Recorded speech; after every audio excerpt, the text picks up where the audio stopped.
Michael Mike's Bags. Today I'm reviewing Ghost by IMF Cornhole. These bags have a unique feature that I think is only available through IMF. And it's a feature, I believe it's a feature you can add to any of their bags that you can choose to when you check out. And that's it. This bag does not have a seam to it. It is a seamless bag. Again, it's a feature you can choose to add on or not. It's your option when you check out. I think IMF is the only one that's doing it. It's the only company I know if it's doing this. It's the first bag I've thrown that has been seamless. I will share my thoughts on it and break that down more after I break the bag down. So if you're interested in hearing more about the seamless feature, stick with me through this review. But first of all, let's go ahead and break these ghosts down. As always, start materials, slow side. This is the same material that you find on the fast side of the Reynolds Pro Advantage or the BG Viking, but I'm pretty sure it's the back side of that material. The older I get, the harder it is for me to look. My eyes just don't work like they used to be. It's hard for me to identify by looking at the material, but by the playability, the feel of it, I'm pretty sure it's the back side of that material. Gives it the same slow side as what you find on the Reynolds Fracture, the Cornhole Scenario Cat 3, the 724 WMD, X-Level Shadow, Black Flag, Bounty, I believe as well. There's some other bags that use that. It's a wonderful slow side material. It plays about a 6 speed, so it's fast enough that you can run bags in the hole. It's very hole friendly, but it still has enough control that you can throw blockers if you need to and play a little bit of a dirty style game or manufacture points when you need to. So 6 speed on the slow side here of these ghosts. Fast side, this is the same fast side material that you find on the fast side of the Brotherhood Guardian X, the Tremor, the True Cornhole Tremor XD, the Big Mac bags, whatever, the Cornhole Coastal Icon Fear Creature, the B3 Fatal Coyote Ranger, 9-speed material. It's fast. It's great for kind of pushing and bullying bags out of the way. It's great for collecting those level 2, level 3 blockers and riding them over in the hole. It's great for kind of blowing up piles around the hole and dealing with that congestion. So we're looking about a 6-9 speed on these ghosts here. Template wise, it is a medium template bag, medium amount of fill in here. So you do have flop. It is not overly floppy and is not overly full. It kind of falls right in that sweet spot. So most players that pick this bag up and like the way it feels or can play with it, whether you like a floppy bag or a full bag, because it sits right in the middle, I think you can pick it up and not have a problem with it.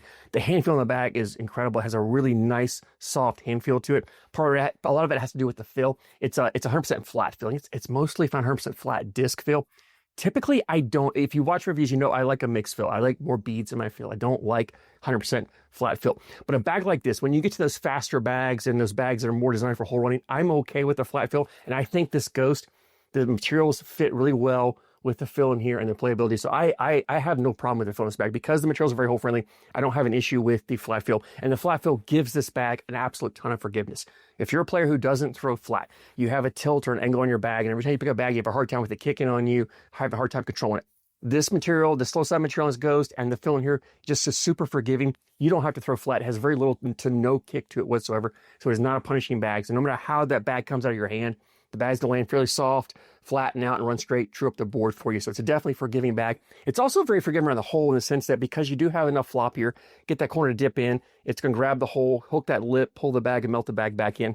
Again, because both materials are very hole friendly, you can get away with not having a super hole friendly fill in here. The bag still drips in the hole really well. I never had a problem with bags hanging in the hole. If they're up by the hole with enough speed, they're going to melt it on their own. If not, if I left them there, the next bag coming in, which kind of just bump into it and pull it in. I didn't have to get super crazy aggressive. So a super forgiving bag on these ghosts. These are also ACO stamp. So you play in the ACO, you can throw these ghosts. Let's go ahead and jump in.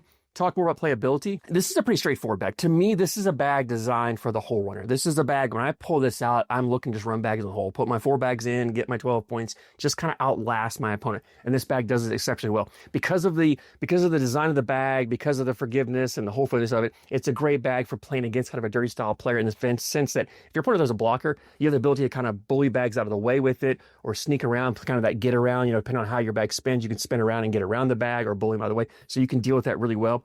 You do have some shot shaping options here. Again, if you're a average to below average, not the best bag for shot shaping because it's super forgiving. You really have to be able to get that bag, the orientation right, to get the bag to cut or roll or flop.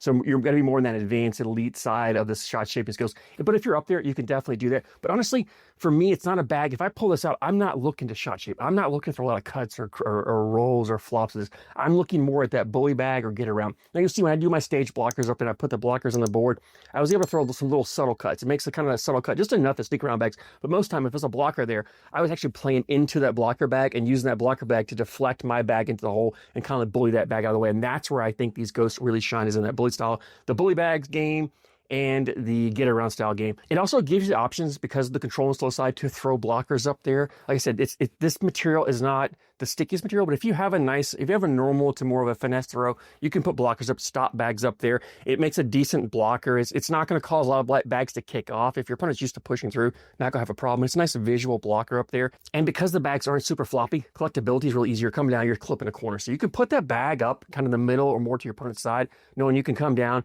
clip the corner and take it in. Most of the time I'm collecting slow side, unless it's my last bag.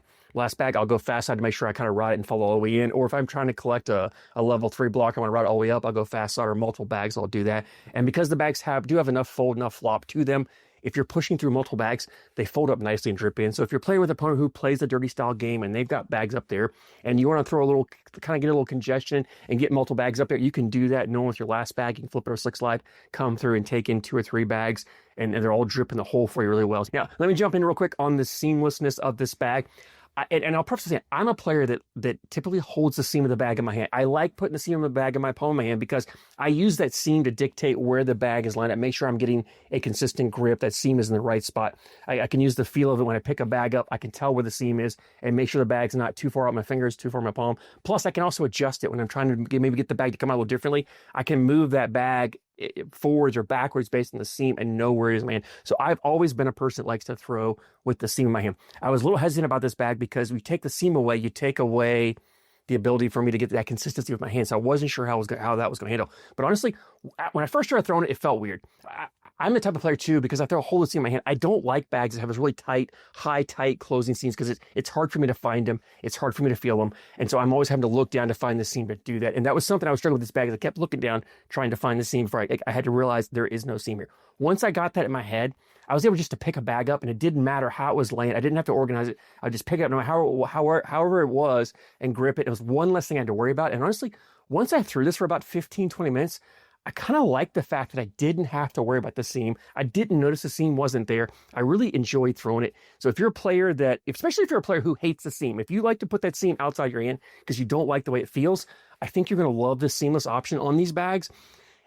Playability wise, it has to affect the way the bags play. I've always thought the seam has to have some impact on how the bag plays, but I've never been able to really test that. I've never had a chance to really try it out. So this is something that I'm looking forward to in the future, is trying to figure out how to set up a test to compare like these bags that have seam with a bag with the seam to see if I can dictate how or determine how the seam impacts it. I feel like with the seamless bag, it's more consistent because all 4 sides are going to be exactly the same. The bag's going to come out the same.